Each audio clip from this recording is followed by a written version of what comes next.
जोहार साथियों, मैं मुकेश बिरुआ।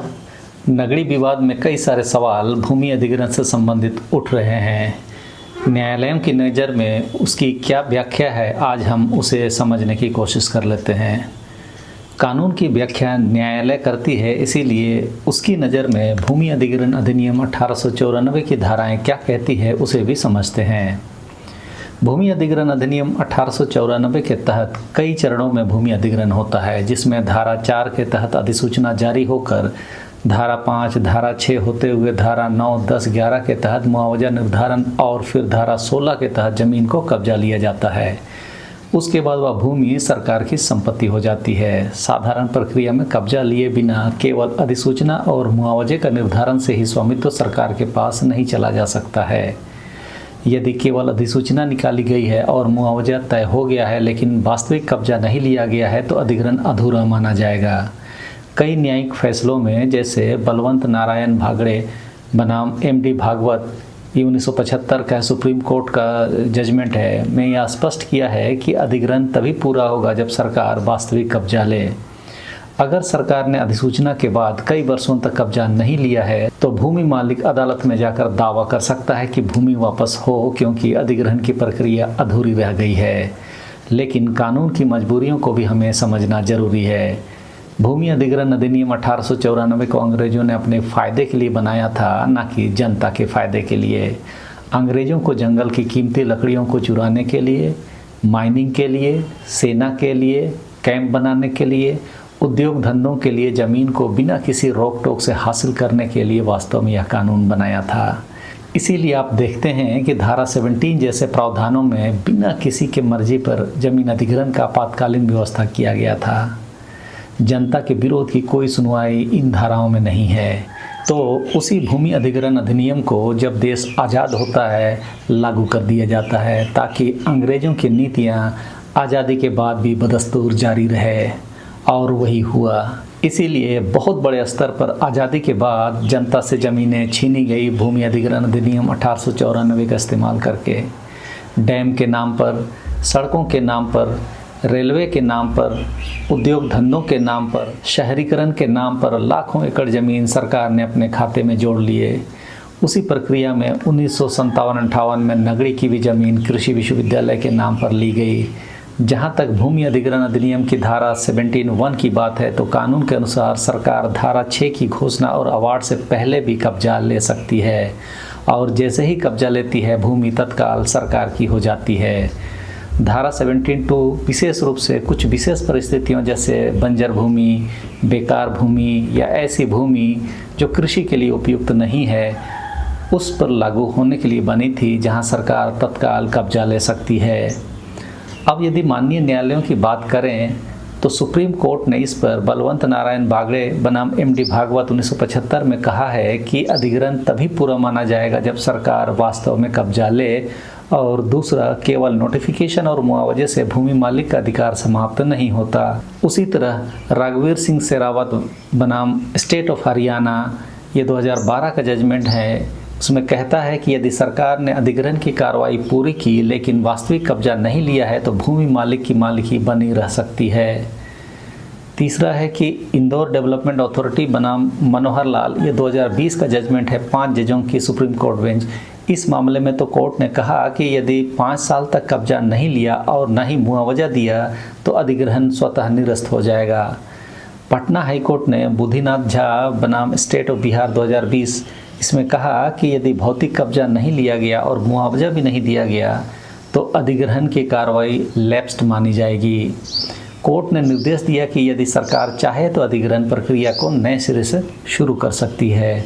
वहीं पटना हाईकोर्ट ने Vinay Kumar versus state of Bihar मामले में कहा कि मुआवजा केवल ट्रेजरी में जमा करना और ज़मीन पर कब्जा न लेना, इससे अधिग्रहण पूर्ण नहीं माना जाएगा। अधिग्रहण प्रक्रिया लैप्स हो जाएगी और भूमि मालिक को अधिकार और जमाबंदी में पुनर्स्थापना का अधिकार होगा। झारखंड हाईकोर्ट ने Sunil Oraon versus state of Jharkhand मामले में कहा कि यदि 5 वर्ष की अवधि से अधिक समय तक कब्जा नहीं लिया गया और मुआवजा भी नहीं दिया गया तो अधिग्रहण की कार्रवाई को लैप्स माना जाएगा। सरकार नए सिरे से अधिग्रहण की प्रक्रिया शुरू कर सकती है। State of Jharkhand versus KN farms and industries private limited मामले में कहता है कि वर्ष 1960-61 में अधिग्रहण प्रक्रिया शुरू की गई, लेकिन अवार्ड नहीं दिया गया था और मुआवजा भी नहीं दिया गया, साथ ही वास्तविक कब्जा भी नहीं लिया गया। हाईकोर्ट ने निर्देश दिया कि सरकार को नए सिरे से अधिसूचना यानी कि धारा 4, 6 इत्यादि ये अधिसूचना जारी करनी चाहिए और अवार्ड और मुआवजा की प्रक्रिया पूरी करनी चाहिए। माननीय न्यायालयों का यह भी स्पष्ट मत है कि अगर कब्जा नहीं लिया गया है पर मुआवजा दे दिया गया है तो अधिग्रहण अचल रहता है। सुप्रीम कोर्ट ने यह भी स्पष्ट किया कि सरकार ने यदि खजाने में मुआवजा जमा कर दिया है तो अधिग्रहण बरकरार रहेगा, लैप्स नहीं होगा। अब हम नगड़ी वाले मामले पे आते हैं, जिसका अधिग्रहण आपातकालीन धारा 17(1) और 4 का इस्तेमाल करके होता है। तो यह बात हमें स्पष्ट हो जाना चाहिए कि इसका अधिग्रहण भूमि अधिग्रहण अधिनियम 1894 कानून से हुई है। दूसरा कि सरकार ने वास्तविक कब्जा नहीं लिया है। तीसरा कि मुआवजा भूमि मालिकों ने नहीं लिया, सरकार ने ट्रेजरी में जमा कर दिया। अपवाद स्वरूप कुछ गैर आदिवासी लोग 153 में से 28 परिवार ने मुआवजा ले लिया था। चौथा कि भूमि पर अभी भी भूमि मालिकों का भौतिक कब्जा है और ये सभी भूमि मालिक आदिवासी हैं। इस पर सर्वोच्च न्यायालय ने इंदौर डेवलपमेंट अथॉरिटी बनाम मनोहर लाल ये 2020 का जजमेंट इसमें स्पष्ट किया है कि यदि मुआवजा सरकार ने जमा कर दिया है, चाहे ट्रेजरी में या कोर्ट में, और भूमि मालिकों ने लेने से इनकार कर दिया है, तो यह मुआवजा देने की वैध पेशकश या टेंडर माना जाएगा। केवल इस आधार पर अधिग्रहण लैप्स नहीं माना जाएगा, परंतु अधिग्रहण तभी पूर्ण होता है जब सरकार वास्तविक कब्जा ले ले, यानी जबरन फोर्स लगाकर, घेराबंदी करके या उस पर ज़मीन से लोगों को या उसकी संपत्तियों को हटाकर सरकार अपना दावा दिखा सकती है। झारखंड और पटना उच्च न्यायालयों ने भी कुछ इसी तरह से कहा है कि यदि कब्जा नहीं लिया और मुआवजा भी नहीं दिया तो लैप्स माना जाएगा। पटना हाईकोर्ट में तो यह भी कहा कि ना कब्जा लिया ना मुआवजा तो अधिग्रहण को कोर्ट ने लैप्स मान लिया, लेकिन नगड़ी वाले मामले में सरकार ने ट्रेजरी में पैसा जमा कर दिया। अतः सुप्रीम कोर्ट का इंदौर डेवलपमेंट अथॉरिटी वाले मामले के हिसाब से यह पेमेंट ऑफर्ड या टेंडर्ड माना जाएगा। ऐसे में अधिग्रहण लैप्स नहीं माना जाएगा। सरकार चाहे तो किसी भी समय वास्तविक कब्जा लेने का अधिकार रखती है, क्योंकि अधिग्रहण की वैधता बनी रहती है। लेकिन ध्यान देने योग्य बात यह भी है कि यदि सरकार लंबे समय तक कब्जा नहीं लेती है और भूमि मालिक न्यायालय जाते हैं तो कोर्ट इक्विटेबल रिलीफ यानी कि न्यायोचित राहत देते हुए कह सकती है कि सरकार चाहे तो नए सिरे से अधिग्रहण करे। ऐसे कई उदाहरण पटना और झारखंड हाई कोर्ट में मिलते हैं, पर सुप्रीम कोर्ट की बाइंडिंग लॉ यही कहती है कि केवल कब्जा नहीं लेने से अधिग्रहण स्वतः लैप्स नहीं होता है, अगर मुआवजा जमा कर दिया गया हो तो। यदि सरकार चाहे तो वह वास्तविक कब्जा लेने की प्रक्रिया फिर से शुरू कर सकती है, जिसमें ज़मीन मालिकों को नए सिरे से मुआवजा संबंधी बात कर सकती है। मुआवजा ट्रेजरी में जमा नहीं होता तो अधिग्रहण के लैप्स होने की बात होती। अब सरकार वैधानिक रूप से कब्जा लेने की कार्रवाई कर सकती है या कोर्ट के आदेश लेकर कब्जा ले सकती है। एक तरह से धारा 16 और 17 के तहत जब एक बार पुरस्कार या अवार्ड घोषित हो जाता है या धारा 17 के तहत आपातकालीन प्रावधान लागू हो जाते हैं तो भूमि सरकार में निहित हो जाती है।